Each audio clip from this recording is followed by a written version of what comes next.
আসসালামু আলাইকুম, আপনারা সবাই কেমন আছেন? আজকে সকাল থেকে মন মেজাজ খুবই খারাপ মানে খুবই খারাপ, সেটা বলার মতো না।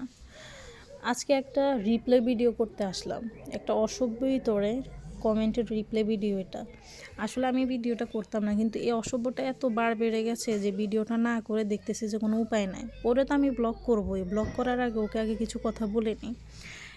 বাংলাদেশের একটা এখন ক্রাইসিস মোমেন্ট। বাংলাদেশে কয়েকদিন আগে যে কোটা আন্দোলন গেল, কোটা আন্দোলনে আমাদের অনেকগুলো ভাই বোন মারা গেছে, যেটা আমরা এখনও ঠিকমতো ভুলতে পারিনি। তার মধ্যে যে বন্যা ইস্যুটা চলে আসলো, বন্যায় হাজার হাজার লাখ লাখ মানুষ পানিবন্দী অবস্থায় আছে। এই যে ফেনী, কুমিল্লা, নোয়াখালী, এগুলার যে কী পরিমাণ বাজে অবস্থা সেটা আমার চাইতে আপনারাই ভালো জানেন, কারণ আপনারা দেশে আছেন, আমরা দেশে নাই। দেশের বাইরে এমনি তো আমাদের মন মেজাজ খারাপ থাকে। তো আমি রিসেন্টলি যে বন্যা নিয়ে আমি কিছু পোস্ট করতেছি আমার পেজে, আমার প্রোফাইলেও করতেছি, কিন্তু ওইখানে কোনো প্রবলেম হয় নাই। পেজে একটা অসভ্য, একটা না কয়েকটাই আছে, ওরা আমার যে কোনো